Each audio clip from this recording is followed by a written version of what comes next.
নমস্কার বন্ধুরা, প্রথমেই জানাই নতুন বছরের অনেক অনেক শুভেচ্ছা। কথায় আছে, মা না টানলে মায়ের কাছে যাওয়া যায় না। সেদিন ছিল 1 জানুয়ারি আর আমরা চলে গিয়েছিলাম বিটি কলেজের কাছে সাহারা কালীবাড়ির কল্পতরু উৎসবে।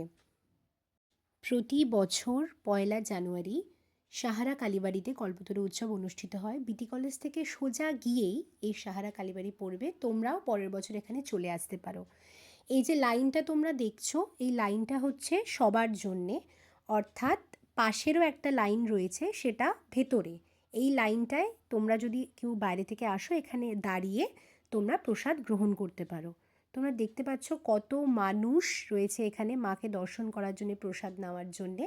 এই যে প্রাঙ্গণটা, ওই লাইনটা যেটা দেখলে সেটা বেশ লম্বা ছিল এবং এইখানে এসে শেষ হচ্ছে বলতে ভেতরে গিয়ে বুফে সিস্টেমের মতো প্রসাদ ওখানে তোমাদেরকে দেওয়া হচ্ছে।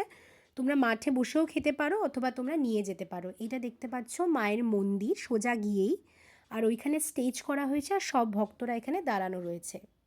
আমরা যেহেতু পাশ পেয়েছিলাম তাই আমরা এসে ভেতরে পাশের লাইনে দাঁড়িয়ে পড়েছিলাম।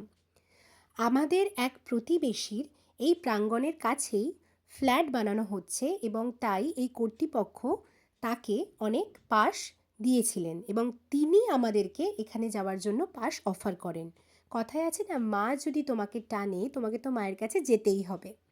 এই কমিউনিটি হলে গিয়েই তোমরা প্রসাদ গ্রহণ করে প্রসাদ নিয়ে বাইরে আসতে পারবে। আগে এই কমিউনিটি হলে খাওয়ানো হতো, এখন এখানে প্রসাদ বিতরণ করা হচ্ছে।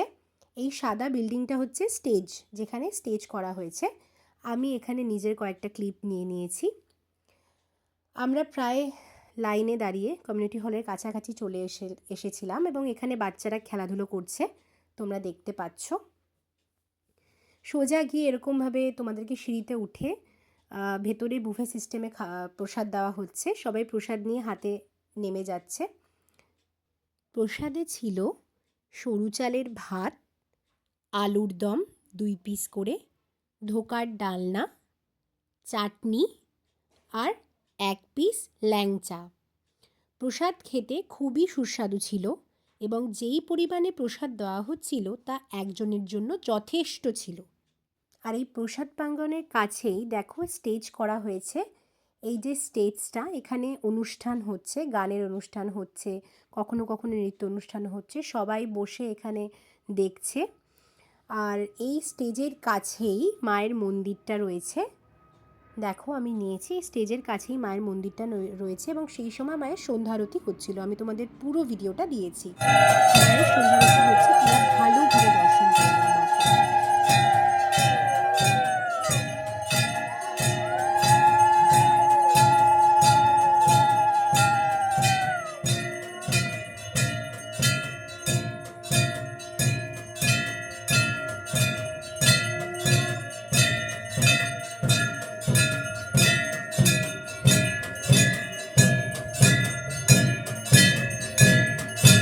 যখন মন্দিরে ঢুকলাম তখন কিন্তু আমরা মায়ের মুখ দেখতে পাইনি, কারণ মা তখন সাজছিলেন।